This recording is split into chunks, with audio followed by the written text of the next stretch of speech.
బెంగళూరు మహానగరం ఇది భారతదేశంలో అత్యుత్తమమైనటువంటి సాఫ్ట్వేర్కి సంబంధించిన హబ్లకు సంబంధించినటువంటి ఒక పేరున్న నగరం. అంటే సాఫ్ట్వేర్ అనగానే బెంగళూరుకి వెళ్దాం, ఉద్యోగం వెతుక్కుందాం, అక్కడ చేరుదాం అనే ఆలోచనలో యువకులలో వస్తుంది. కానీ ఈరోజు పరిస్థితి అక్కడ కర్ణాటక గవర్నమెంట్ ఏం చేసిందంటే రోడ్లన్నీ పనికిరాకుండా చేసేసి అక్కడ ట్రావెల్ చేయలేని పరిస్థితి. ఒక వ్యక్తి ఆ మధ్యకాలంలో పెట్టాడు, రాత్రి 2 గంటలకు కూడా నేను ఒక 3 కిలోమీటర్లు పోవడానికి దాదాపు నాకు 2 గంటల టైం పట్టింది. ఈ దౌర్భాగ్యమైన పరిస్థితిని ఎలా ఫేస్ చేయాలో అర్థం కావట్లేదు, ఇక్కడ ఉండడం వేస్ట్ ఉన్న విధంగా మాట్లాడాడు.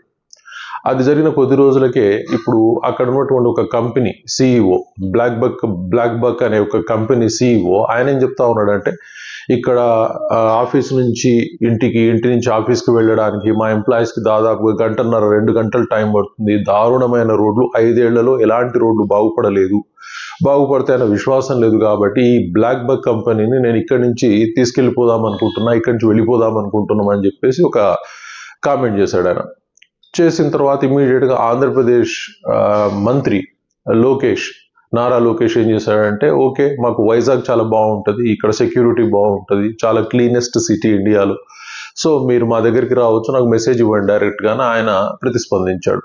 సో దీనికి సంబంధించిన చర్చ జరుగుతూ ఉంది. ఈ లోపల అక్కడ ఉన్న ఉప ముఖ్యమంత్రి డికే శివకుమార్ ఆయన ఏమో మాట్లాడుతూ ఉన్నాడు అంటే, ఇలాంటి బ్లాక్ మెయిలింగులు కావచ్చు, ఇలాంటి మాటలు మాట్లాడితే మేమేం భయపడం, మాకు సంబంధం లేదు అని చెప్పాడు. కరెక్టే కదా, ప్రజల సమస్యలు మీకు అవసరం లేదు, ప్రజలు బాగుపడటం అవసరం లేదు, దేశం బాగుపడటం, రాష్ట్రం బాగుపడటం మీకు అవసరం లేదు, ప్రజల సమస్యలు అసలే అవసరం లేదు, రాజకీయాలు అవసరం, పదవి అవసరం, ఇవే కావాలి. కానీ ప్రజల సమస్యలు కానీ ప్రజల అభివృద్ధి కానీ మీకు అవసరం లేదు. కాబట్టి ఒక కంపెనీ సిఇఓ మేము ఇక్కడి నుంచి వెళ్ళిపోతాం అని చెప్పినప్పుడు దాన్ని సీరియస్గా తీసుకొని ఫెసిలిటీస్ ఇంప్రూవ్ చేస్తారా, లేదంటే మేము పట్టించుకోము, ఇలాంటి బ్లాక్ మెయిల్ రాజకీయాలు మేము పట్టించుకోము, మాకు సంబంధం లేదని చెప్తారా?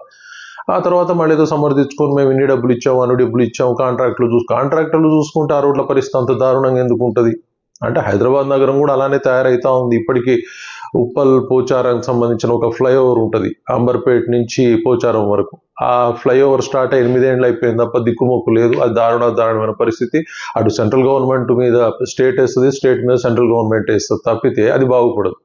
అలాగనే బెంగళూరు పరిస్థితి కూడా అలాగే ఏర్పడిపోయింది. సో ఒకప్పుడు ఉత్తమ నగరాల్లో ఒకటి ఉన్నటువంటిది ఈరోజు దీన్ని పనికిరాని నగరంగా అయిపోయి కంపెనీలు మేము వెళ్ళిపోతామంటా ఉన్నారు.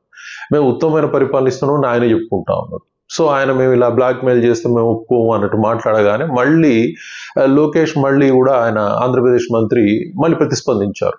సో మేము ఈ ఇతర రాష్ట్రాలకి మా రాష్ట్రాలకి ఏం తేడా అంటే, ఇతర రాష్ట్రాలు ఇలాంటి కామెంట్స్ పెట్టినప్పుడు ఇమీడియట్గా దానికి రిప్లై ఇలాంటి నెగిటివిటీ కామెంట్స్ వస్తాయి. బట్ మా రాష్ట్రం మాత్రం ప్రజల ఇబ్బందులని అంగీకరించి వాటికి పరిష్కారాన్ని మేము చూపిస్తాం, వాళ్ళు డెవలప్ అయ్యే విధంగా చేస్తాం, కాబట్టి మీరు మా దగ్గర రావచ్చు అన్నట్టు మాట్లాడు.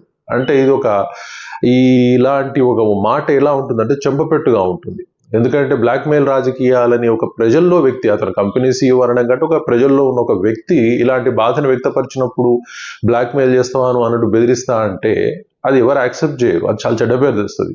దానికి ప్రతిస్పందనగా ఏపీ మంత్రి కూడా సో మీరు వెల్కమ్ అని చెప్పడం, ఇలాంటి రాజకీయాలు ఇలాంటి ప్రజలు నిందించే పనులు మేము చేయము అని చెప్పడం వల్ల డెఫినెట్గా ఆంధ్రప్రదేశ్ అభివృద్ధి చెందే అవకాశం చాలా గొప్పగా కనిపిస్తూ ఉంది. మరి బెంగళూరుని వీళ్ళున్న మంత్రులు వీళ్ళందరూ కలిసేసి ఎంత నష్టం చేస్తారో వేచి చూడాల్సిన అవసరం ఉంది. ఎందుకంటే వాళ్ళ ప్రయత్నం అయితే ప్రజల సమస్యలు దేశాభివృద్ధి కంటే ఎక్కువ కూడా వాళ్ళ అభివృద్ధి వాళ్ళ సమస్యలు చూసుకుంటా ఉన్నారు. సో దీని ద్వారా బెంగళూరు ప్రతిష్ట మసకబారుతా ఉంది.